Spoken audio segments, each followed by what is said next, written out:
Welcome to Picks and Parlays here on the Sports Byline Broadcast Network, also streaming live on YouTube, Facebook, and Twitter. This December the 31st, I'd like to wish everybody a very, very, very happy International Solidarity for Azerbaijan Day. Oh, and New Year's Eve.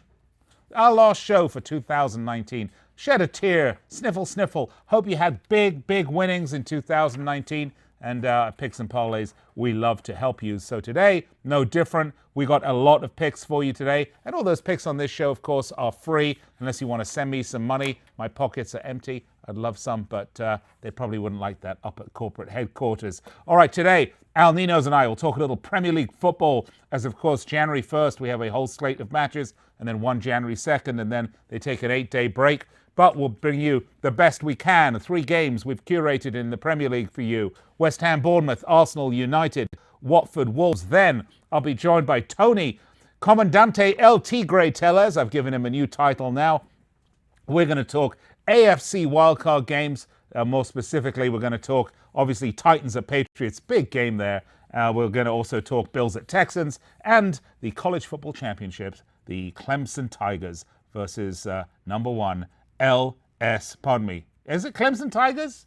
LSU. Well, yes, they're all, I don't know, they're all Tigers. Anyway, finally, we're going to have NFC wildcard games. We're going to have Seattle Seahawks, Philadelphia Eagles, and Minnesota Vikings, New Orleans Saints with our good friend, Joe, the Duff Man Duffy. The Duff Man will indeed cometh and talk NFC football for you.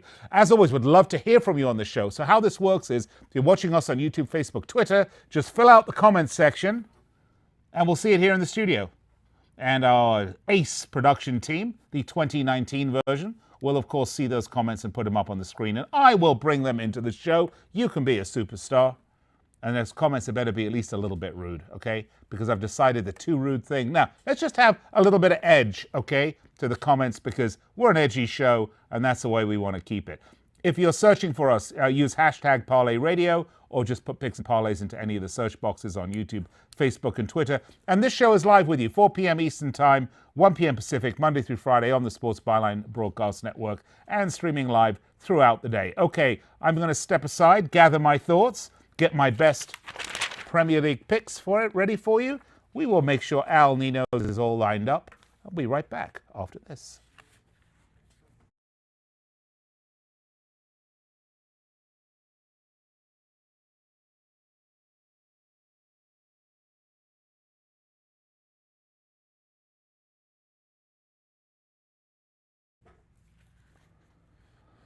Welcome back to the show, Picks and Parlays. I'm your host, Nick Geber. Great to be with you. This is one of my favorite times on the show when we get to talk a little Premier League football. It's not as if I don't talk about that every day, 6 p.m. Pacific, 9 Eastern on Sirius XM 211, Dan Patrick Sports, because I do. But I can never get enough of it. So today, joined by my good friend, expert handicapper, Al Ninos. Al, how you doing? How was your Christmas? Pretty good. Lonely. The kids went to Georgia, so missed them, but they just got back actually right before we got on the show, so good to see them again. You know, I always say on this show, I'd love to have your comments. Rude is okay, but not too rude. You missed your kids, but you didn't miss them too much. Right? Well, I had a break. A break is always good. All right, Al, let's get to it. Premier League action. The Premier League has just been giving us a thrill aplenty this season. My team, Liverpool, sitting top of the table, 19 games in, game in hand, 13 points clear. Wow, they're perfect this season except for one draw. But we're not going to talk about Liverpool today, Al, as much as I would love to sit here and wax poetic about my fabulous gentleman in red from Merseyside. No. We're going to talk about, let's start, shall we? West Ham United against Bournemouth. I have it right here, Al. I have the future riches right here because West Ham, 17th in the table, 19th point. Look, they just appointed David Moyes. He came back to West Ham. Al, you remember this? Last season, they brought David Moyes in on a 6-month contract to stop them from getting relegated. He did that beautifully. Then they said, oh, Mr. Moyes, you're not sexy enough. Thank you very much. We're going to go a different direction. They brought in Manuel Pellegrini, and he sucked. I mean, let's be honest. 2 wins in the last 12. That's pretty bad.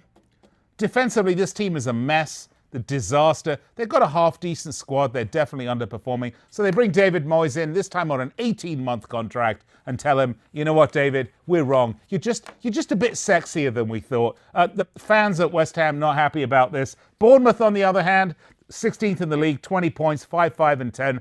This team has definitely gone off the boil, by the way. This is an Eddie Howe team. Very unusual. He's a very consistent manager. They hit 7th in the league at the beginning of November, and they've gone 1-1-7 since then. They're like West Ham. I mean, they're perilously close to the drop zone. This is really, in many respects, a relegation battle, a 6-point relegation fight here, which is why, since neither of these teams can defend, but they can't score very much either, I'm taking a big fat 0-0 draw for this one. And if I'm looking at the money on this one, the draw, 230, plus 230 on the money line. Al, what are you taking? Yeah, I'm looking at it. Definitely not my favorite pick of the three we're looking at, but I think West Ham has a slight edge. I just think they're a little bit better than Bournemouth are. And I'm taking them on the money line. I see them at minus 104. I do agree, though, that I think this would be a low-scoring game. So the under 3, it's pretty juiced to the under, but under 3, it's minus 136. If you want to go a bit riskier and go under 2.5, that's at plus 121. So, yeah, I agree. Low-scoring game, but I give the edge to West Ham. Wait. What did you say? Under 2.5 plus money? Yeah, it's plus 121. I'm taking that because this smells like 0-0 for me all over the place. I'm telling you, if there's ever a manager unsexy enough not to have a new manager bounce, it's David Moyes. So I'm expecting more of the same from West Ham. All right, good one. Let's move along, shall we? Watford Wolves. This one is at Vicarage Road, and I apologize to you, Al. When I sent you this game, I told you it was at Molineux. It's not. It's at Vicarage Road. Watford under Nigel Pearson, 19th in the league, 16 points, 3-7-10. They just appointed Nigel Pearson, and he has started the process of lifting the team off the bottom. Look, this is not a bad team. This team was actually a decent team last season. But since he came in, they've only had one loss in the last 5, including wins over Villa and United.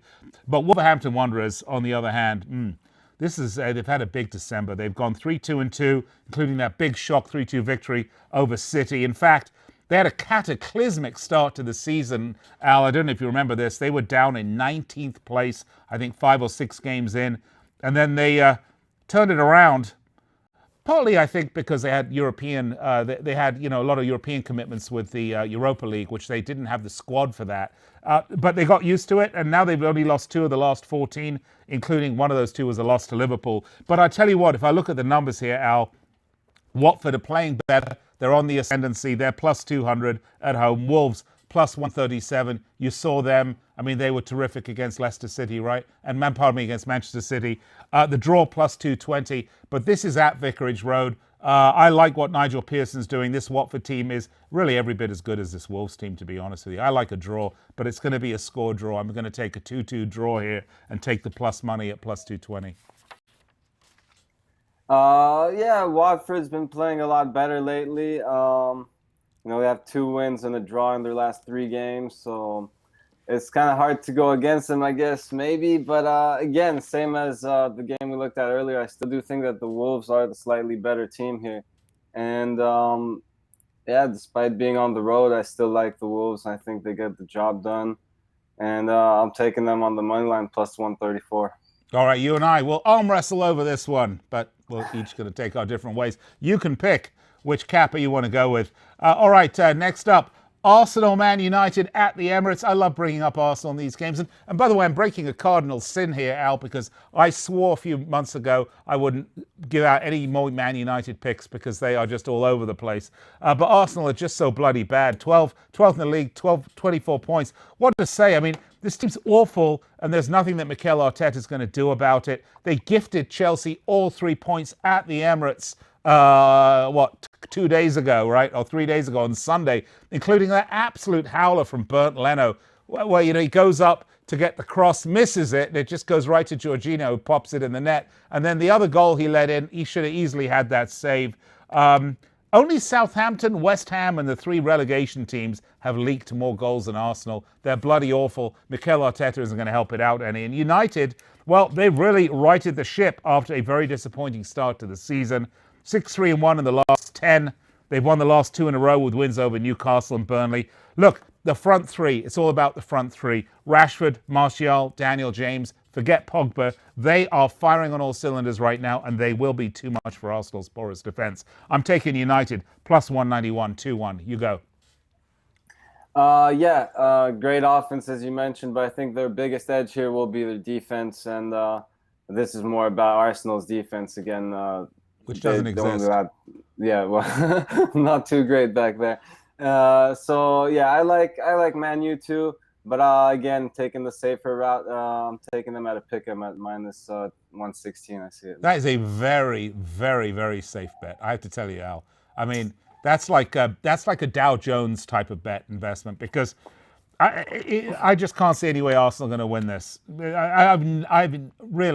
This is a team that moved into the Emirates, told all their fans, next couple of, as we're moving in, don't worry, we're not signing big names because we've got to put all our money aside for the new stadium, but we're going to move into this wonderful debt-free stadium.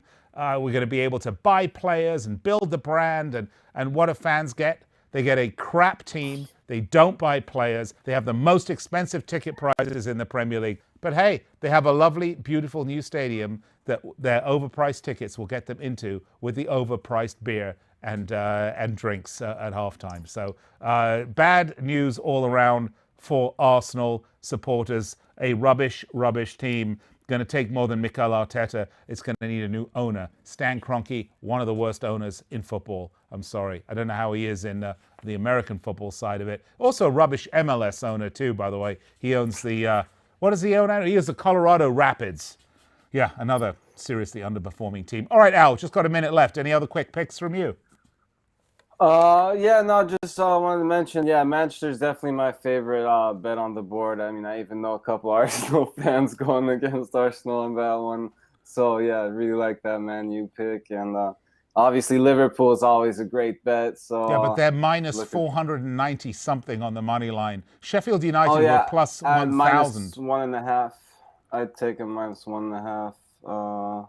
At minus 116, minus 1.5, minus 116. So at some point, Liverpool might take their foot off the gas here in a bit. They may still win games, but they're not going to maybe win them, 5-0 anymore. I think you saw that against Wolves, right? 1-0 victory. All right, listen, we're out of time. Al Ninos, always a pleasure. You can find Al at picksandparlays.net along with all of our other great cappers. Coming up next, let's talk some AFC wildcard and the College Football National Championship with Tony T.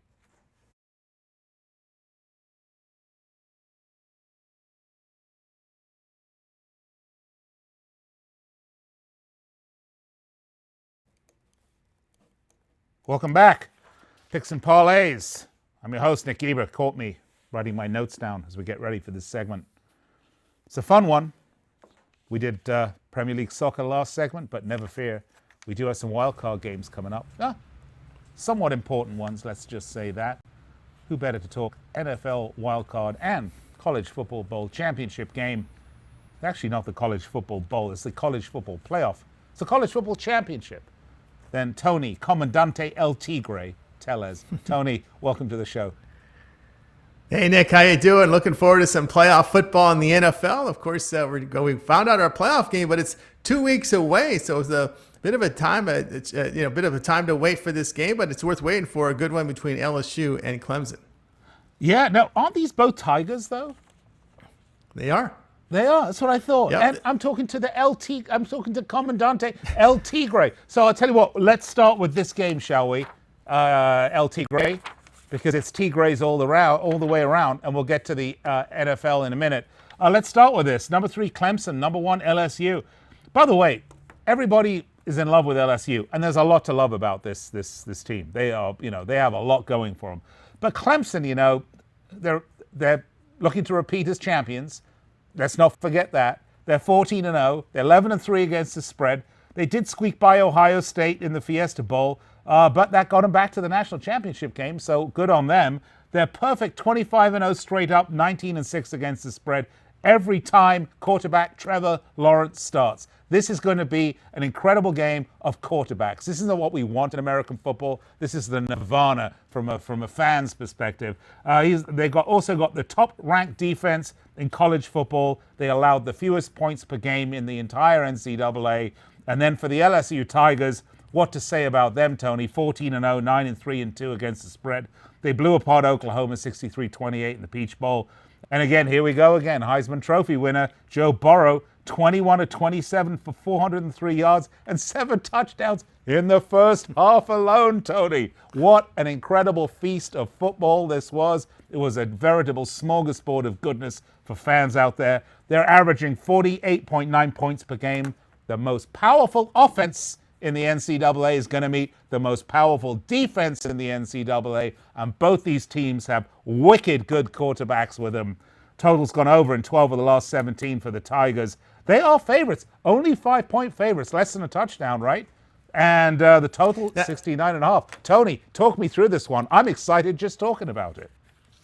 Oh, it's going to be a great one. LSU here. I'm going to take the favorite here, LSU -5. I know they come off that impressive win against Oklahoma. They put the game away at halftime, but as expected, they were able to move the football and build that big halftime lead. 692 yards of offense. We knew Oklahoma was soft defensively, so that didn't really surprise us. But what really surprised me was how well the LSU defense played. And I think this is where you got to really look at the defenses, because both offenses are extremely good. You got 2 NFL quarterbacks going head to head in this game, but Oklahoma was held to only 322 yards in defeat, only 3.5 yards per carry. And of course, Oklahoma, a really good quarterback, Jalen Hurts, completed only 47% of his passes. So LSU did a great job defensively, and now they have 2 weeks to get ready here for Clemson, which gives that defense time to rest and recover and come in sharp again for this one against Clemson. Now, of course, with Clemson, they were behind for much of this game against Ohio State.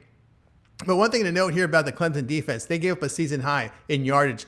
516 yards they allowed Ohio State, 196 yards rushing for 5 yards per carry. So that's one of the reasons why they were not able to get a lot of separation on this really good Buckeyes team. And Justin Fields, your quarterback, did complete 65% of his passes. So, each quarterback and offense are going to be hyped up, Nick, for this one. And it's good reason. They're the 2 best offenses of college football. But I think LSU's defense is playing a little better right now. That's why I'm going to side with LSU in this game. Oh, lovely. This is going to be, I'm really excited about this game. So many of these national championship games, you just kind of roll your eyes a bit, but no way. This one's going to be a battle, and the quality of football on display on this game is going to be great. Right, Tony? Oh, it's going to be awesome. Awesome game. Looking forward to this. Is the game we wanted. We wanted LSU and Clemson, and we got it. Thank goodness. Yeah, we did get it. So that's great. All right, let's move along, shall we? Let's talk NFL football. The 2 wild card games, they're up. Let's talk the Tennessee Titans at the New England Patriots. And I tell you what, Tony, Patriots got to be waking up saying, what? We got to play a wild card? We don't get a bye here? What's going on? The Titans, though, they went 5-2 in the last 7 to close the season strong, and a nice 35-14 win over the Texans. It's wild card time for the Titans. Tennessee offense ranked 3rd in rushing yards and 4th in yards per play. Look, they lost a preseason game to the Patriots, but that was then, and this is now. Three. Let's have a look. They've got 3 wide receivers out, and Adam Humphries, Khalif Raymond, Cody Hollister, and Adoree Johnson is also out. They're 3-5 straight up and against the spread away from home. And the Patriots, come on. Upset at the hands of Miami. They needed that game too. I don't know what's going on with this team. Well, I do know, Tony. I'm just going to skip the rest of this nonsense. And I'm going to tell you, they're past their sell-by date, Tony. And they are favored by less than a touchdown. Total 43.5. They are 4 points favorites. This could be a great upset. Yeah, it could be, and I'm going to take the points here with Tennessee +4. Now, the Patriots is a team that usually playing their best football down the stretch. They usually peak toward the end of the season, but they failed to cover 4 of their past 5 after a 27-24 loss in Miami that cost the team a first-round bye in the playoffs. Instead of getting a week off to recover and rest after a long season, they got to come back and play the following week, which was a huge blow. Miami gets the outright win. Of course, head coach Bill Belichick last week set the tone and says, you know what? We're going to approach this game against the Dolphins as a playoff game, and look what happened. The Dolphins, really what happened here was the Patriots defense had their worst showing of the entire season. It allowed a season high of 389 yards, 327 yards through the air. and they looked very, very slow on the field, which tells me this team is starting to wear down defensively. Remember that the Patriots relied heavily on their defense this year to win games because the offense was just not on par. Tom Brady wasn't accurate. Oh, dear. I think we just lost Tony. El Tigre just disappeared, but we do have Alex Smart. Is that Alex there? That's Smarty Pants. Do we have any volume on him?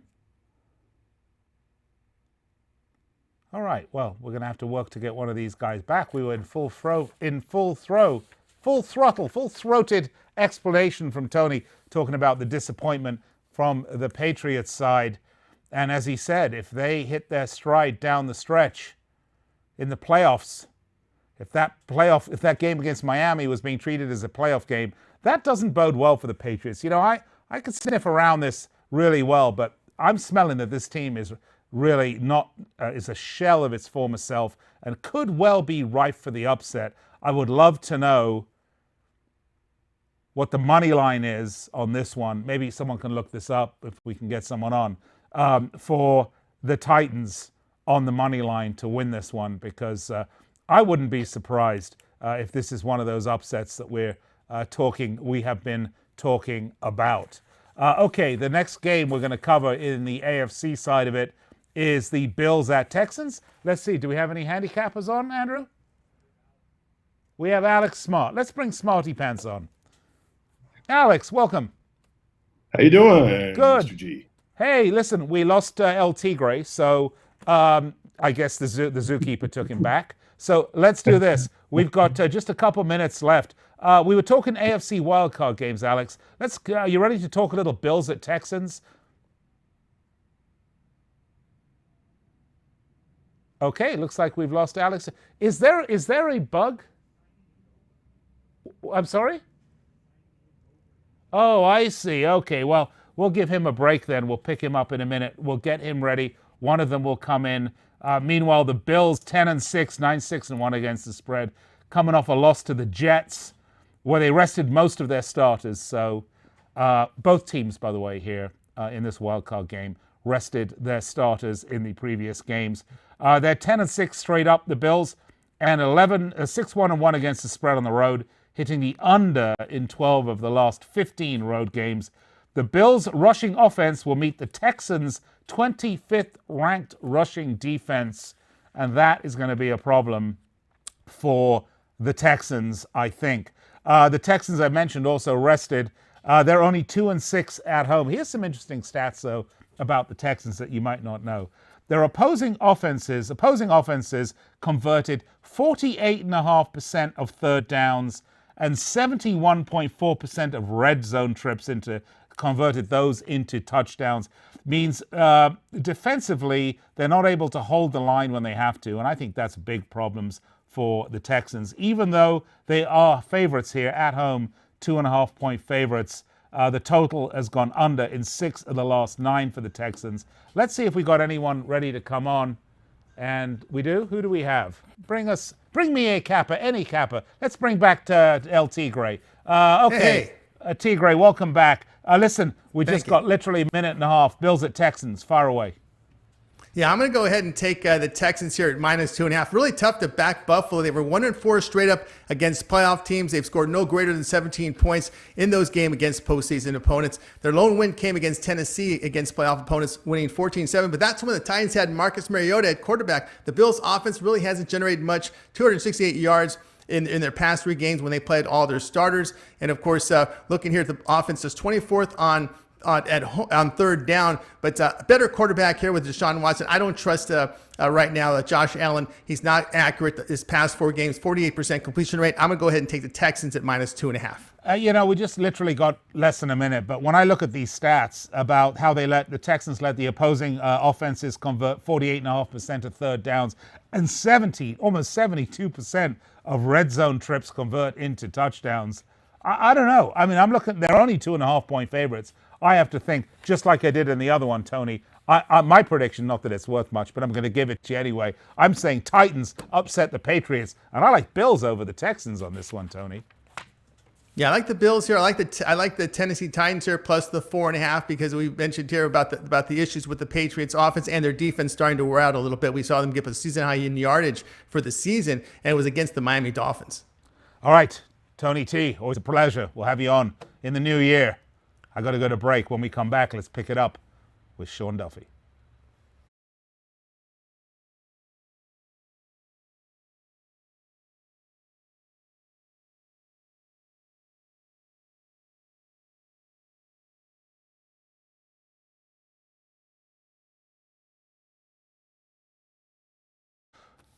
All right, well, welcome back to the show, Picks and Parlays. Hey, it's December 31st. We're having a nice, great, fun, relaxed New Year's Eve show here at Picks and Parlays. Just a reminder, load up your basket with all of our expert picks from these great handicappers you're seeing on the show. Get 15% off. Use promo code BOWL. And, trust me, you're going to want to do this. If you want to bet sports, bet with the best sports intelligence you can get.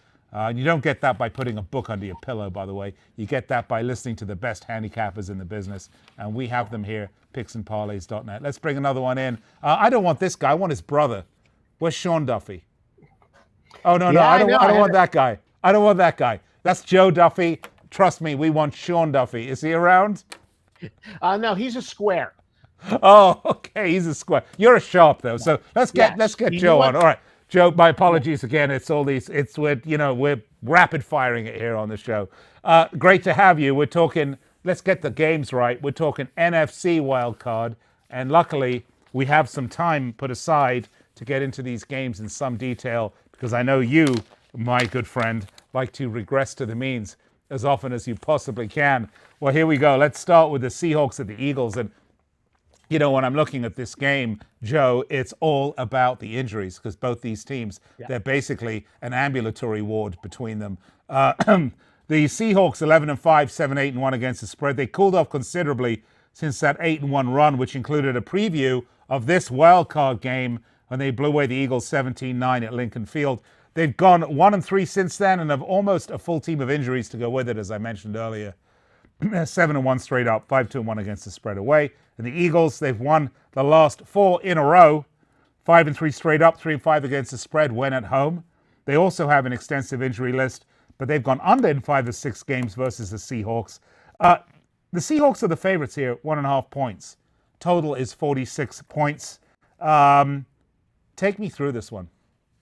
Yeah, well, why don't we, you're talking, of course, about the injury list, so why don't I go over those first? A very extensive injury list, as you said.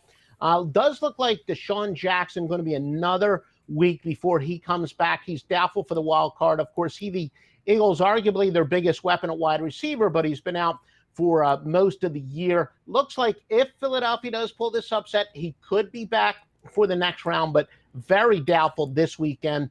But yeah, the Eagles are very thin by injuries, to say the least. They also lost their backup defensive end and key special teams player, Deshaun Hall. And again, he gives them some depth at defensive end, but he's one of these injuries that could sneak under the radar because a very good special teams player, as I said. Their offensive guard, Brandon Brooks, is out. Matt Pryor is going to likely get the start for Philadelphia. Now, arguably the biggest injury since Deshaun Jackson is almost definitely out, the one that we're going to be keeping a close eye on, all the sharps, not my square brother, Sean Duffy, but the sharps. Eagles tight end Zach Ertz, he is questionable. He's one of the top tight ends in the league, maybe the best tight end, and especially with all the injuries Philly has at wide receiver, even more valuable than ever. 88 catches, 916 yards, 6 touchdowns. We're going to be keeping a closer eye, and I know at Picks and Parlays you'll be updating throughout the week to see if there's any, more updates there. Jordan Howard for Philadelphia. He returned last week, but he only played 1 snap. He is expected to get a much bigger role. He did miss 6 games, but they are almost certainly going to have to use him this weekend because of all the injuries. Running back Miles Sanders is day-to-day for Philadelphia. 179 carries, 818 yards, 509 yards receiving. So he's a very versatile guy. And as you said, plenty of injuries for Seattle. Quandre Diggs is probable. He's only played 5 games, but he's a very valuable player on defense. 3 interceptions, forced fumble, 21 tackles. Luke Wilson, he's not a very good receiving tight end, but a good run blocker. He is expected to return. And Michael Kendricks is doubtful for Seattle. He's got 79 tackles this year and 3 sacks. So that's at least it as far as the injuries are concerned. But there's plenty else to talk about this game as well. Well, I mean, let's do it. Let's talk about the game back early in November where the Seahawks beat the Eagles at Lincoln Field 17-9. What's going to be different? Yeah, and that's one of the things I've looked up plenty of times. There's no real angle insofar as a team that won the regular season meeting or lost the regular season meeting. Obviously, the injury report alone says that these teams are going to be different. Look, I do love Russell Wilson. He's as good as it gets. I know you were talking on the last segment. You're already saying that Tom Brady's expiration date has expired, or is, whatever. I don't know. You count him out at your own risk. But Russell Wilson is as good as any quarterback in the league. 30 touchdowns, 4,000 yards. But Carson Wentz, talk about a guy who gets no respect. This guy just keeps doing it with all these injuries. He's a tremendous athlete. I do think that both of these teams are going to play it conservative, especially with all the injuries in Philadelphia on offense, but they both have athletic quarterbacks that keep plays alive. And I do think both of these teams will have sustained drives. I really don't think they're going to open it up until they really have to. And that's why I do like this game under the total in the first quarter. I do think they're eventually going to open it up. One of the more intriguing things, as I said, I'm not as big of a contrarian handicapper as I used to be, but I still like to look at it. It's early, but 87% of the bets, 74% of the money is on Seattle, and it's really a number of bets that I like to look at, or the percentage of bets I like to look at for contrarian information. Yeah, the public likes betting road favorites, but the exception is in the playoffs, the public does like dogs still. And it is early. It's probably going to level off a little bit, but that is a pretty strong consensus on a playoff. And of course, the Seahawks are 7-1 straight up, 3-5 against the spread when playing teams with more than one player named Deshaun on the team. That's an interesting statistic. You might want to look at that one. Let's move on. So you're taking the under on this one, was that right? Well, I'm going to take the under in the first quarter. I just think both teams have a lot of reasons to be a little conservative in the first quarter and feel each other out. Okay, let's move on. The next game, NFC wildcard game number 2. Dose it is. Minnesota Vikings at the New Orleans Saints. The Vikings 10-6, 9-7 against the spread. They lost 19-21 to the Bears last time out. 2-3 in the last 5. 4-4 straight up and against the spread away from home. Eric Kendricks, Alexander Mattison likely be out, but Dalvin Cook is probable. And, look at that. Gentian Dine says Ninos is the best capper. 1-4 against the spread. Don't take that personally. I actually hear Sean Duffy is probably the best capper at picks and parlays, but we'll leave that aside, okay? 1-4 against the spread the last 5 versus New Orleans. And the Saints beat the Panthers 42-10 and have 8-2 in the last 10. Von Bell, Eli Apple, Marcus Williams, they're likely out. Total's gone over in 5 of the last 7. When you look at these records, I'm quite fond of the Saints. I like this team a lot. I like the way they play. They are 7.5-point favorites. Total 48.5. Anything here that I'm missing? Not necessarily. I mean, look, playoff underdogs of 6.5 or more, pretty solid plays. 46 and 32. And again, as I said, playoffs are one of the times that the public will actually bet on the underdogs. Similar, but not the same. There's some overlapping games. The playoff teams with more losses under some specific circumstances that do apply in this game are 90 and 64. That would say to favor the Vikings. And teams with at least 3 more straight up wins, though, they do very well straight up. Not so much ATS. So this is one of those, you could maybe even middle. That angle would say to maybe bet the Saints on the money line, but to bet on the Vikings against the spread. The Saints are one of the better spread teams in the league at 11-5 by covering by an average of 3.1 points per game. And this is interesting as far as early betting patterns. A whopping 96% of bets and 97% of the money's on the over. So at least early, the public Definitely loving the over. Not surprisingly, they do still like to bet high totals over in the playoffs, but not by that overwhelming of a margin. But we'll see, what those percentages are, say, on Friday. But it does say if you like the over, you might want to bet it now because it's probably going to go up. If you like the under, be patient. Still, I do think the Saints, because of their experience and because the Vikings are so erratic, my best play here so far, pending further research, the Saints -2.5 in the first quarter. I like them. All right, tell you what, we got 4 minutes left. We got cut off in the last segment. We were doing Bills at Texans, and I don't think we actually adequately covered this game. So let's get back to it. I'm here with Joe Duffy. We're talking Bills at Texans now, AFC wildcard game. He's going to have to scramble around to get his notes for this. But let's start. Bills coming off that loss to the Jets where they rested most of their starters. In fact, both of these teams did. Let's just move right along. Texans 2.5-point favorites here, which is basically a field goal. 42.5-point total. Break this one down. You got about 2 minutes.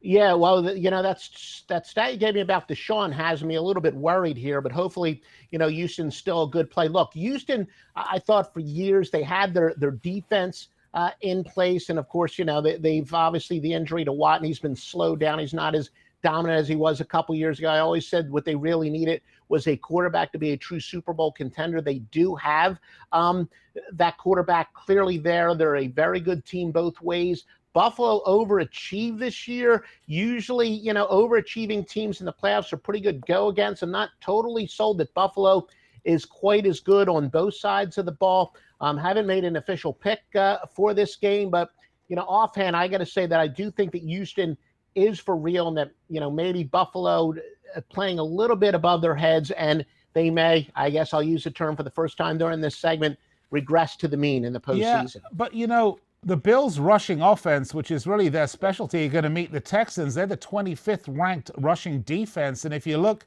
at the Texans, I mentioned this earlier, their opposing offenses converted 48.5% of all third downs and almost 72% of all the red zone trips converted to a touchdown. The Texans aren't stopping offenses when they need to. Yeah, and that's true. And it also means that there could be some very long possessions by Buffalo. I've said it time and time again when handicapping totals, I really think it's a lot more about the pace of the game. And that means that Buffalo will probably run the ball a lot more. So we could have some very long possessions. And again, I think that Buffalo will run early until Houston proves they can stop them. So I've given a couple first quarter selections, maybe take a long look at that first quarter to go under the total. I've also, one of my golden rules is I always think the better team matches up more against the inferior team. It is true that Houston does have to stop the run, and that's good for Buffalo because if they're going to win this game, they're going to win the game on the ground rather than in the air. So, yeah, it is a very interesting matchup, and it probably does mean a high percentage of runs, which could mean a low-scoring game, especially early. Right, and the other thing is these teams have, identical records at 10-6. And they're close to the same in terms of going against the spread as well. Yeah, and that, and home field advantage is worth those 3 points. So they are fairly much even. So I think really as a handicapper, I'm going to make that judgment call that I do think that Houston's record is a little bit more accurate and that Buffalo, they've had some good luck. But then again, conversely, somebody else could say, look, Buffalo has been sneaking under the radar all year. They are still, a little bit undervalued. But now I do think that Houston still is the better team on both sides of the ball. Oh, Duff, man, I'm impressed. Wow, great job. I tell you what, that Sean Duffy guy, he's fired. You're in. Joe Duffy, thank you so much. You can find Joe at picksandparlays.net where his picks are there for you. And if you want his expert picks, you can get them 15% off. Just put them in the basket. Use promo code BOWL, B-O-W-L. Look, if you missed any of the picks on this show, don't worry, because coming up right after the break, I'll recap them all for you. Here are Picks and Parlays.